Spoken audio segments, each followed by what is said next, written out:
Nagsimula ang pelikula sa crime enforcer na nagngangalang Lorenzo Vitale, na nagmamaneho patungo sa nakatagong pagawaan ng alak kasama ang kanyang apo. Pagdating doon, inutusan niya ang kanyang apo na manatili sa sasakyan at maingat siyang pumasok sa loob. Sa kanyang pagkagimbal, natuklasan niya na marami sa kanyang mga tauhan ang brutal na pinatay. Habang naglalakad siya sa basement, nakita niya ang retiradong operatiba ng US Marine at CIA na nagngangalang Robert McCall, at nakatutok sa kanya ang baril ng dalawang bodyguard ni Lorenzo. Tinanong ng huli kung ano ang dahilan ng pagpunta niya dito, at sumagot si Robert na may pag-aari si Lorenzo na bagay na hindi dapat nasa kanya. Pagkatapos ng maikling pag-uusap, pinatay ni Robert ang iba pang mga tauhan pati na rin si Lorenzo. Habang palabas siya sa pagawaan ng alak, napansin niya ang apo ni Lorenzo na nasa loob ng sasakyan at inutusan ang bata na manatili nang hindi gumagalaw. Gayunpaman, habang naglalakad siya papunta sa kanyang sasakyan, binaril ng bata sa likod si Robert at mabilis na tumakas. Sa kabila ng natamong pinsala, nagawa ni Robert na sumakay sa barko upang bumalik sa pinanggalingan.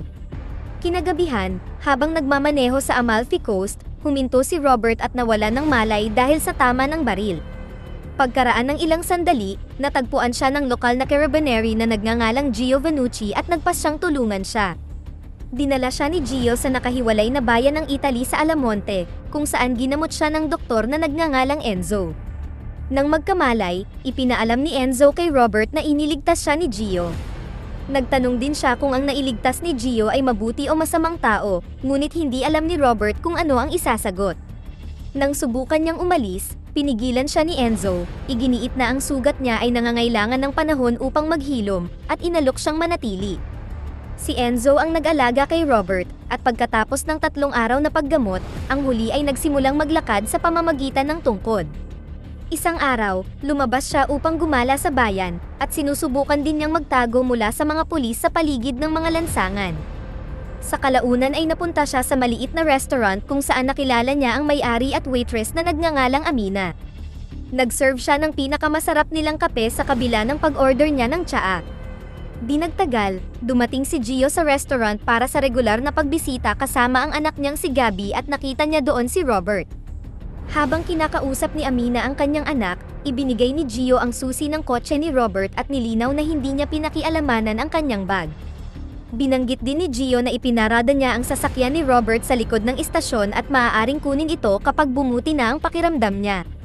Sa sumunod na eksena, tumawag si Robert sa CIA Financial Operations Group at nakipag-usap sa ahente na nagngangalang Emma Collins ngunit hindi niya ipinakilala ang sarili. Nagbigay siya ng tip tungkol sa pagawaan ng alak sa Sicily at kung paano ito nakakonekta sa kalakalan ng iligal na droga na nagpapanggap bilang mga normal na negosyo. Pagkatapos ihatid ang impormasyong ito, pinatay niya ang cellphone. Sa kabilang banda, ipinadala ni Emma ang impormasyon sa iba pang mga operatiba ng CIA. Ginugol ni Robert ang mga sumunod na araw sa paglilibot sa bayan at sa huli ay nakilala niya ang mga taga roon. Sa gitna nito, nalaman din niya ang tungkol sa Camorra, isang Italian mafia gang na nanggugulo at pinagbabantaan ang taong bayan upang mangikil ng pera. Isang araw, napansin ni Robert ang lalaking nagbebenta ng seafood na nagngangalang Angelo na binugbog ng mataas na miyembro ng Camorra na si Marco Quaranta. Bago umalis, binantaan niya si Angelo na babalik siya sa susunod na linggo para kunin ang pera. Kasunod nito, nagtungo ang gang sa malaking gusali kung saan ang pinuno ng Camorra, na kapatid ni Marco, si Vincent Quaranta, ay pinipilit paalisin sa lugar ang mga tao. Lumalabas na ginagawa ito ng Camorra para sa malaking plano, tulad ng pagtatayo ng mga bagong hotel, resort, at casino. Sa isa sa mga silid ng gusali, isang matandang lalaki na naka-wheelchair ang tumangging sumunod sa Camorra gang. Dahil dito, ibinitin ng miyembro ng gang ang matanda sa bintana, at iniwan ito doon upang mamatay. Sa kabilang banda, sina Robert at Enzo ay nagsasalo sa hapunan habang nag-uusap, at nagpumilit si Robert na tulungan siya sa kanyang pang-araw-araw na gawain. Kinaumagahan, pumunta siya sa palengke para ipamalengke si Enzo at nakarating siya sa tindahan ni Angelo. Tumanggi ang mabait na si Angelo na tanggapin ang bayad para sa mga pinamili, at sinabing karangalan niya ang pagpunta ng kaibigan ni Enzo sa kanyang tindahan sa unang pagkakataon. Samantala, si Emma at ang iba pang mga operatiba ng CIA, na kumikilos para sa tip-off ni Robert, ay dumating sa pagawaan ng alak upang isagawa ang pag-iimbestiga.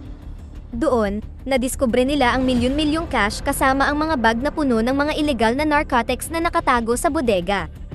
Hindi makapaniwala na ang aktibidad na ito ay wala sa kanilang radar kaya nagpasya si Emma at ang kanyang kasamahan, na si Frank Conroy na alamin ang bagay na ito. Sa isang maulan na araw, sinuri ni Enzo ang sugat ni Robert at tinanong ng huli kung bakit niya ito ginamot ng walang anumang nasasangkot na ambulansya o pulis. Bilang tugon, ipinaalala sa kanya ni Enzo ang unang tanong na itinanong niya tungkol sa pagiging mabuti o masamang tao at wala siyang naisagot dito. Sinabi ni Enzo na ang kanyang pananahimik ay tiyak na tanda ng isang mabuting tao. Kinabukasan, kinuha ni Robert ang kanyang backpack at naghanda upang umalis sa bayan, ngunit natigilan siya sa tunog ng kampana. Sa sandaling iyon, napansin niya ang mga taong bayan na nagmamadaling pumunta sa tindahan ni Angelo, na nag-udyok sa kanya na sundan sila. Lumalabas na sinunog ni Marco at ng kanyang gang ang tindahan ni Angelo dahil sa kanyang kawalan ng kakayahan na magbayad. Sa kabila ng masaklap na tanawin, walang magawa ang mga taong bayan kundi manood. Nang maglaon, tinulungan ni Robert at ng ilang taong bayan si Angelo na linisin ang tindahan. Samantala, pinag-aralan ni Gio ang video ng firebombing at tinawagan ng Italian Central Police para magtanong tungkol sa van na nakita sa labas ng tindahan ni Angelo. Sa gitna nito, halos gumagaling na si Robert, naging bahagi din siya ng komunidad, at mas lumalim ang pagkakaibigan nila ni Amina. Siya ay nag-explore din sa mga lokal na lutuin ng Alamonte, at sa kalaunan ay nagawa niyang makibagay sa bayan. Bilang resulta ng lahat ng ito, ang panggugulo at lumalaking impluwensya ng Camorra sa Alamonte ay higit na gumagambala sa kanya kaysa sa inaasahan niya. Sa isang nakagawiang araw, makikita si Robert na nag-i-enjoy na umiinom ng kape sa restaurant ni Amina, nang makita niya si Emma na lihim na sinusubukan na kuhanan siya ng larawan. Pagkatapos ay hinarap siya ni Robert, na nagmumungkahi na kuhanan siya ng larawan mula sa mas magandang anggulo. Tinanong ni Emma kung bakit at paano siya nakakuha ng tumpak na impormasyon tungkol sa tunay na negosyo ng paggawaan ng alak. Gayunpaman, nagbigay lamang siya ng ilang hindi malinaw na sagot, at pinayuhan niya si Emma na tutukan ang ibang natitirang trabaho niya. Pag-alis niya, tinawag niya si Robert sa tunay na pangalan niya, na ikinagulat niya. Kinalaunan sa araw na iyon, dumating si Gio para sunduin ang kanyang anak sa paaralan. Sa sandaling ito, nakatanggap siya ng tawag mula sa hindi kilalang numero, at ipinaalam sa kanya na ang pasok ni Gabby ay natapos ng mas maaga kaysa sa iba pang mga bata. Nag-aalala, tinanong ni Gio ang isa sa mga guro, na ibinunyag na isang opisyal ang nagsundo kay Gabby kamakailan lamang. Sa estado ng pagkagulat, siya ay nagmamadaling umuwi at nakita ang kanyang asawa at anak na bihag ng Camorra gang. Pagkatapos ay binugbog siya ni Marco sa harap ng kanyang pamilya, pinarusahan siya sa pakikialam sa kanilang mga operasyon. Nagbanta ang gang na kukunin ang buhay ng kanyang pamilya kapag muli siyang nakialam. Kinagabihan, napansin ni Robert si Gio na umalis sa opisina ni Enzo na may dugo sa mukha. Nagtataka, nagtanong siya tungkol sa bagay na iyon, at ipinaliwanag ni Enzo na ang ganitong insidente ay normal lang sa maraming bayan dahil sa Camorra gang. Ayon kay Enzo, ang isyu ay parang cancer na walang lunas.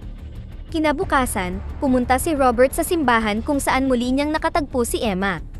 Kinumpirma niya na si Lorenzo Vitale ay nasa most wanted list ng Interpol sa loob ng dekada at ang kanyang operasyon ay napakalaki. Naintriga si Emma kung bakit siya ang pinili niya para sa anonymous tip, kaya kinwestiyon ni Emma ang kanyang intensyon. Gayunpaman, inilihis niya ang paksa sa pamamagitan ng pagsasabi na dapat ay tumutok siya sa kung bakit ang Sicily ay naging target para sa mga aktibidad na ito ng smuggling. Nangako si Emma na maghahanap ng sagot sa lalong madaling panahon, at sinabi niya na inaasahan niyang malaman ang sagot sa kanyang tanong sa susunod nilang pagkikita. Nang gabing iyon, naghahapunan si Gio at ang kanyang pamilya sa restaurant nang biglang dumating si Marco at ng kanyang mga alapores.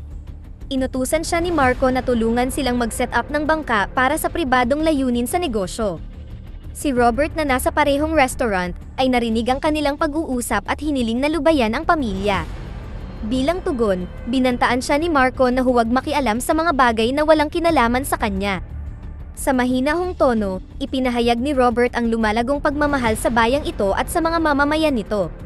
Pagkatapos ay pinayuhan niya si Marco na dalhin ang kanyang negosyo sa ibang lugar at binalaan siya tungkol sa kahihinatnan kapag hindi siya sumunod. Nang hindi pansinin ni Marco ang babala, pinihit ni Robert ang balikat niya at nilak ang kanyang kamay, kaya napasigaw siya sa sakit. Pagkatapos ay inutusan niya si Marco na iwanan ang baril niya sa mesa at umalis sa restaurant kasama ang kanyang mga alapores. Pagkaraan ng ilang sandali, si Marco na galit ay nagpasya na bumalik kasama ang mga alapores niya upang patayin si Robert. Ngunit bago pa man nila naisagawa ang kanilang plano, pinaandar ni Robert ang van patungo sa dalawang kasamahan ni Marco at nagsimulang makipaglaban sa kanila. Sa isang punto, pinigilan siya ni Marco gamit ang kutsilyo at binantaan na tatapusin ang buhay niya. Gumanti si Robert sa pamamagitan ng pag-twist sa kamay ni Marco at tinusok ng kutsilyo ang kanyang leeg na ikinamatay niya. Kinaumagahan, nakipag-ugnayan si Frank kay Emma mula sa Roma upang ipaalam sa kanya ang tungkol sa pinakabagong pambobomba sa istasyon. Ibinunyag na ang pera na natagpuan kanina sa paggawaan ng alak ay may kaugnayan sa parehong terrorist act. Dahil dito, napagtanto ni Emma na direktang pinopondohan ng Camorra ang terorismo sa pamamagitan ng pagbabayad para sa pagpuslit ng mga droga sa Sicily. Higit pa rito, naniniwala siya na ang Naples ang nagsisilbing pangunahing transit point para sa transportasyon ng droga at pinaghihinalaan niya na may isa pang koponan sa Naples ang kasangkot dito. Determinado siyang lutasin ang buong koneksyon, sinimulan niya ang pagsisiyasat sa pamamagitan ng pag-i-interview sa mga pangunahing miyembro ng Camorra. Para dito, nakiusap siya sa hepe ng pulisya ng Naples na makipagtulungan sa kanya. Maya-maya, ang parehong hepe ng pulisya ay dumalo sa libing ni Marco sa mansyon ni Vincent. Sa sandaling ito, ipinaalam niya kay Vincent ang tungkol sa pagkakasangkot ng opisyal ng CIA na si Emma, na nag-iimbestiga sa mga ipinagbabawal na kalakalan nila. Si Vincent, na nagdadalamhati sa pagkamatay ng kanyang kapatid, ay nagalit sa narinig at hiniwa ang kamay ng hepe. Pagkatapos ay binantaan niya ang hepe at sinabing tutukan ang paghahanap sa taong nasa likod ng pagpatay kay Marco. Pagkatapos nito, ipinadala ni Vincent ang hepe sa ospital, habang ang kanyang naputol na kamay ay nakalagay sa balde ng yelo. Sa ibang lugar, si Emma ay nakatanggap ng tawag tungkol sa kalagayan ng hepe. Di nagtagal, nakatanggap din siya ng tawag mula kay Robert, na nagsabi sa kanya tungkol sa pagkakasangkot ng Camorra sa supply ng droga, na nauugnay sa naunang pag-atake sa istasyon. Ang pagtawag ni Robert ay hindi sinasadyang nagligtas sa buhay ni Emma, na pumigil sa kanya na mabiktima ng planong pambobomba ni Vincent sa kanyang sasakyan. Kasunod nito, agad na isinugod si Emma sa ospital para gamutin siya. Doon, kinausap niya si Frank at inalertuhan tungkol sa Camorra. Nang malaman ang lahat ng ito, tiniyak sa kanya ni Frank na siya na ang bahala sa natitirang operasyon. Nang gabing iyon, kinuha ni Vincent si Gio kasama ang pamilya niya bilang mga hostage at binantaan silang babarilin sila sa harap ng buong bayan kapag hindi sumipot ang pumatay sa kanyang kapatid. Dahil hindi nakatanggap ng anumang impormasyon si Vincent, binaril niya ang tenga ni Gio at binantaan na tatapusin siya sa susunod niyang pagbaril. Sa sandaling iyon, ipinakita ni Robert ang sarili niya kay Vincent at hiniling sa kanya na palayain ang mga bihag. Sinabi niya na handa siyang sumuko at pahirapan, ngunit hindi sa harap ng mga taong bayan. Gayunpaman, tumanggi si Vincent, na kasing yabang ng kanyang kapatid, at iginiit na dapat masaksihan ng mga mamamayan ang kahihinatnan ng sinuman laban sa Camorra. Ngunit bago siya mapatay ni Vincent, sinimulan ng mga taong bayan na i-record ang pangyayari, dahilan upang umatras ang mga gangster. Sa parehong gabi, pinasok ni Robert ang tahanan ni Vincent at palihim na pinatay isa-isa ang mga bodyguard. Nagulat si Vincent, na natutulog, sa patak ng dugo sa kanyang noo.